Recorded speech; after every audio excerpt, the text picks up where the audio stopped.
ഒരു വലിയൊരു ആർട്ടിസ്റ്റ് ഉണ്ടായിരുന്നു സെറ്റിൽ. സോ ഈ സ്റ്റേജിൽ പോയിട്ട് മൈക്ക് എടുത്തിട്ട് എന്തൊക്കെയോ ഒക്കെ എന്നെ കുറിച്ച് പറഞ്ഞിട്ടുണ്ടായിരുന്നു, ഒത്തിരി പറഞ്ഞിട്ടുണ്ടായിരുന്നു. എന്നിട്ട് എല്ലാവരും ഓഡിയൻസിലിരുന്ന് ചിരിച്ചു. പക്ഷെ എൻ്റെ പ്രൊഡ്യൂസർ ബൈജുവായിട്ടും കണ്ടു. പക്ഷെ ആ സമയത്ത് അത്രയും വലിയൊരു ആർട്ടിസ്റ്റൊന്നും പറയാൻ പറ്റില്ല. ബൈജുവായിട്ടും വന്നിട്ട് ഒന്നും വേണ്ട, കരയണ്ട കേട്ടോ എന്ന് പറഞ്ഞിട്ട് എന്നെ ഒന്ന് കൺസോൾ ചെയ്തത് എൻ്റെ പ്രൊഡ്യൂസറായിരുന്നു. എന്ന് വെച്ചാൽ കണ്ണ് നിറഞ്ഞപ്പോൾ ബൈജുവായിട്ടും കണ്ടു. പക്ഷെ എല്ലാവരും, അതും മോസ്റ്റ്ലി എല്ലാവരും ആണുങ്ങള്, all the men sitting in the audience എല്ലാവരും ചിരിച്ചു. അത്രയൊന്നും ചെയ്യരുത്, അത് റാഗിങ് ആയിട്ടാണ് ഞാൻ കൺസിഡർ ചെയ്യുന്നത്. ശരിക്കും അത്തരം സിറ്റുവേഷനുകൾ ഫേസ് ചെയ്യേണ്ടി വരും എന്നുള്ളത് മുൻകൂട്ടി അറിയാത്തതിന്റെ ആയിരുന്നു. അത് സഡൻ ആയിട്ട് വന്നു, എല്ലാവരും ചിരിച്ചു. C it's okay, I can make A joke at my self. എനിക്ക് അത്രയും സെൻസ് ഓഫ് ഹ്യൂമർ ഒത്തിരി ഉണ്ട്. I don't take it so seriously. പക്ഷെ ഡേ 1 ഇത്രയും വലിയൊരു ഷോ നമ്മള് ആങ്കറിങ് ചെയ്യുമ്പോൾ എല്ലാം ഇങ്ങനെ പിടിച്ചു വെക്കുമ്പോൾ ഒരു ടെൻഷൻ ഉണ്ടാവും. പിന്നെ തന്നെയാണ് ഞാൻ അവിടെ ഞാൻ ആരും അറിയില്ല, നോ ബഡി. എല്ലാവരും ഞാൻ ഇന്ന് രാവിലെയാണ് ഫസ്റ്റ് ടൈം കണ്ടിരിക്കുന്നത്. അപ്പോൾ ചെറിയ ഏജും കുറച്ച് കുറവാണ്. അപ്പോൾ ആ സമയത്ത് ഇത്രയും ടെൻഷനിൽ പെട്ടെന്ന് ഇങ്ങനെ ആരെങ്കിലും എടുത്തു വെച്ച് പറഞ്ഞാൽ, അതും വെറുതെ ചെറിയ ജോക്കൊന്നുമല്ല, ഒത്തിരി ഇഷ്ടപ്പെട്ടു. അതൊരു അറ്റ്ലീസ്റ്റ് ഒരു 2-3 മിനിറ്റ്സ് എന്നെ കുറിച്ച് ഇങ്ങനെ ബാക്ക് ടു ബാക്ക് പേരെടുത്ത് വിളിച്ച് കളിയാക്കുക മൈക്കിൽ സ്റ്റേജിൽ നിന്നിട്ട്.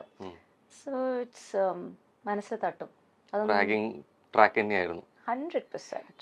മലയാളം കണ്ട ഏറ്റവും ഹിറ്റ് ഷോ കൂടിയാണ് ആക്ച്വലി വോഡഫോൺ അല്ലെ, കോമഡി സ്റ്റാർ. ഒരു തുടക്കക്കാരി എന്നുള്ള രീതിയിലേക്ക് കിട്ടിയ സ്വീകാര്യതയും വളരെ വലുതായിരുന്നു അല്ലെ, ഒരു ആങ്കറായിട്ട് ഇത്രത്തോളം പോകും.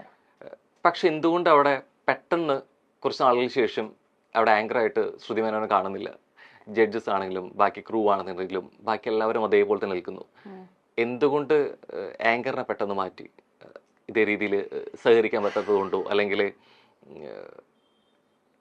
വിട്ടുവീഴ്ചകൾ തയ്യാറാവുന്നതുകൊണ്ടോ, എന്തുകൊണ്ടായിരുന്നു?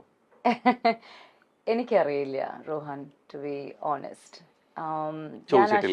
ഞാൻ ചോദിച്ചില്ല. ആ ഷോനെ കുറിച്ച് എനിക്കൊന്നും നെഗറ്റീവ് പറയാനില്ല. ഫസ്റ്റ് ഓഫ് ഓൾ, കാരണം നെഗറ്റീവ് ഒന്നും ഇല്ല. ഈ ഒരു ചെറിയൊരു എക്സാമ്പിൾ ഞാൻ പറഞ്ഞത്, അതൊരു വേറൊരു ആർട്ടിസ്റ്റ് കളിയാക്കിയത്, ദാറ്റ് ഈസ് കംപ്ലീറ്റ്ലി ഡിഫറെൻറ്റ്. പക്ഷെ that show Vodafone comedy stars എനിക്ക് തന്നിരിക്കുന്നത് ഒത്തിരി കൂടുതൽ ഓൺലി പോസിറ്റീവ് മെമ്മറീസ് ആണ്, ആൻഡ് ബ്യൂട്ടിഫുൾ മെമ്മറീസ് ആണ്. എന്ന് വെച്ചാൽ എല്ലാവരും എന്നെ അറിയുന്നത് കോമഡി സ്റ്റാർസ്. പിന്നെ ഞാൻ എയർപോർട്ടിൽ, ഞാൻ ചിലപ്പോൾ കൊച്ചി ടു ബോംബെ ടു കൊച്ചി, ഞാൻ താമസിക്കുന്ന വീട് ബോംബെയിലാണല്ലോ. ആ സമയത്ത് എയർപോർട്ടിൽ കാണുമ്പോഴും എന്നോട് ഇങ്ങനെ ബ്രേക്ക് എടുക്കുന്ന സമയത്ത് ഞാൻ എൻ്റെ കൈ ഇങ്ങനെ മുകളിൽ ചെയ്യുന്നത് അവർ ചെയ്യിപ്പിച്ചിട്ടുണ്ട്. Fans and audience and public use to come to me and say, ചേച്ചി ഇങ്ങനെ ഒന്ന് കൈ ചെയ്തിട്ട് ഒരു ഫോട്ടോ എടുക്കണം. അങ്ങനെ അത്രത്തോളം എന്നെ നോട്ടീസ് ചെയ്തത് കോമഡി സ്റ്റാർസിലൂടെയാണ്. അപ്പോൾ I have only amazing things to say about comedy stars.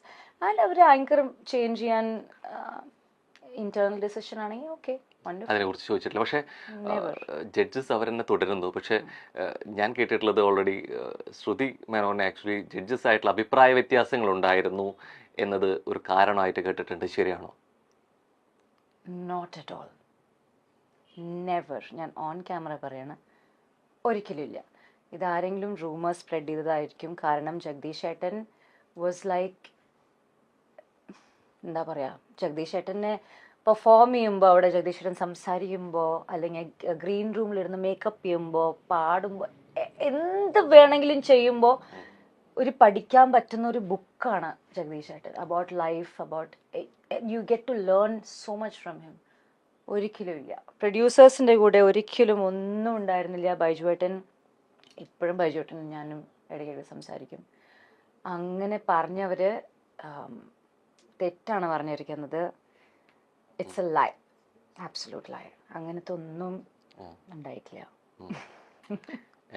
തീർച്ചയായിട്ടും അന്ന് ഷോ ചെയ്തുകൊണ്ടിരിക്കുന്ന സമയത്ത് സ്വാഭാവികമായിട്ട് ഭയങ്കരമായിട്ടിരുന്ന അല്ലെ വ്യക്തിയായിരുന്നു കൂടിയായിരുന്നു. പിന്നീട് അങ്ങോട്ട് അല്ലെ ഷോയ്ക്ക് കണ്ടക്ട് ചെയ്ത് പിന്നീട് അവിടെ നിന്ന് കിട്ടിയ അവസരങ്ങൾ വളരെ വലുതായിരുന്നു. നമ്മൾ വോഡഫോൺ കോമഡി സ്റ്റാർ പിന്നെ കണ്ടത് അതിൻ്റെ അടുത്തൊരു സീസൺ ഏകദേശം 8 വർഷത്തോളമൊക്കെ നീണ്ട് ഇത്രത്തോളം ഹിറ്റായിരുന്നു.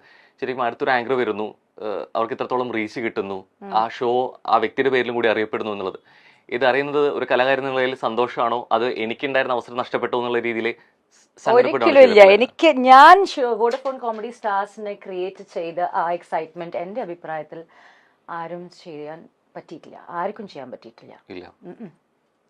ആരൊക്കെ പിന്നീട് വന്നു കഴിഞ്ഞാലും ശ്രുതി മേനോൻ ചെയ്തു വെച്ച തട്ട് അല്ലേ? ആൾക്കാർ പറയട്ടെ, നിങ്ങൾ പറയൂ. ആ ഡെഡിക്കേഷൻ, ആ ഒരു എനിക്ക് കിട്ടിയത് ഞാൻ തിരിച്ചു വോഡഫോൺ സ്റ്റാർസിന് കൊടുത്തിട്ടുണ്ട്, 100% കൊടുത്തിട്ടുണ്ട്. ആൻഡ് എൻ്റെ അഭിപ്രായത്തിൽ അത് ഞാൻ എന്താണ്, അതൊരു കോൺഫിഡൻസ് വെച്ചിട്ടാണ് ഞാൻ പറയുന്നത്. I'm not saying it because I'm not a bad human being. പക്ഷെ ഞാൻ കോൺഫിഡൻസിന്റെ കാരണമാണ് ഞാൻ പറയുന്നത്. ഞാൻ എൻ്റെ അഭിപ്രായത്തിൽ ഞാൻ ചെയ്തത്ര എത്തിയിട്ടില്ല. Also I M so surprised. ഇപ്പൊ രോഹൻ പറഞ്ഞിട്ടാണ് ഞാൻ കേട്ടിരിക്കുന്നത് ഈ റൂമേഴ്സ്, ജഡ്ജസിന്റെ കൂടെ അഭിപ്രായ വ്യത്യാസം. കാരണം ജഡ്ജസ് ഞങ്ങളെല്ലാവരും ഒരുമിച്ചിരുന്ന് എത്രത്തോളം നമ്മൾ എൻജോയ് ചെയ്തിട്ടാണ് ഷോ ഷൂട്ട് ചെയ്തിരിക്കുന്നത്. യുനോ, അതായത് രാവിലെ തൊട്ട് തുടങ്ങിയ എനർജി ഈസ് ഹൈ, എല്ലാവരും ഒരുമിച്ച് ചിരിക്കും, കളിക്കും, പാട്ട് പാടും, അങ്ങനെ ഒരിക്കലും ഒന്നും വന്നിട്ടില്ല. സോ എനിക്ക് തോന്നുന്നു ആ ഒരു കെമിസ്ട്രി ജഡ്ജസിന്റെ കൂടെ ആർക്കും കൊണ്ടുപോകാൻ പിന്നീട് പറ്റിയിട്ടില്ല. ഈ പലപ്പോഴും നമ്മൾ പോകുമ്പോൾ ഈ പോകെ കുറെ കഴിയുമ്പോഴായിരിക്കും പലരും നമ്മൾ തിരിച്ചറിയുന്നത്. അത്തരത്തിലിപ്പോൾ ഫിലിം ഇൻഡസ്ട്രി ആയിക്കോട്ടെ, വന്ന വഴിയിലെ കുറേയേറെ അനുഭവങ്ങൾ ഉണ്ടായിട്ടുണ്ട്. ഈ തിരിച്ചറിഞ്ഞത് ഇതായിരുന്നു എന്നുള്ളത് നമ്മൾ ചിലപ്പോൾ തിരിച്ചറിഞ്ഞ് കുറെ കഴിഞ്ഞിട്ടായിരിക്കും. അത്തരത്തിൽ നമ്മളിപ്പോൾ കാസ്റ്റിംഗ് കൗച്ചിനെ കുറിച്ചൊക്കെ പിന്നീട് കുറെ കേട്ടിട്ടുണ്ട്. പക്ഷെ ഇതായിരുന്നോ എന്നുള്ളത് പിന്നീട് നമ്മളായിരിക്കും അത് അങ്ങനത്തെ ഒരു അറ്റംപ്റ്റ് ആയിരുന്നോ, അങ്ങനെ ട്രൈങ് ആയിരുന്നു എന്നുള്ളത് ഒരു പക്ഷെ കുറെ കഴിഞ്ഞ് തിരിച്ചറിയുന്നതായിരിക്കും. ശരി, ഇത്തരത്തിൽ എന്തെങ്കിലും ഓർത്തെടുക്കുന്ന സംഭവങ്ങളോ വിഷയങ്ങളോ ഉണ്ടായിട്ടുണ്ടോ ശരിക്കും അന്നേരം അറിയാതെ പിന്നീട്?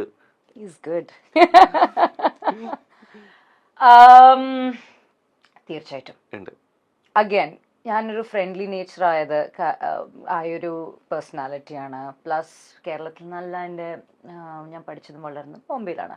അപ്പോൾ ഞാൻ നേരത്തെ പറഞ്ഞ കൾച്ചർ ഷോക്കിൻ്റെ പോലെ ഞാൻ ഓപ്പണായിട്ട് സംസാരിക്കുമ്പോൾ ഒരു ഞാൻ പടങ്ങളൊക്കെ ചെയ്യുമ്പോൾ ചില ആക്ടേഴ്സ്, സീനിയർ ആക്ടേഴ്സ്, വളരെ പോപ്പുലറായ ആക്ടേഴ്സ്, അവരുടെ ഒരു ഇംപ്രഷൻ എന്ന് വെച്ചാൽ ഈ കുട്ടി ലൂസ് ക്യാരക്ടേർഡാണ്. അത് ഞാനല്ല, എനിബഡി, ഏത് പെൺകുട്ടിയായാലും ശരി.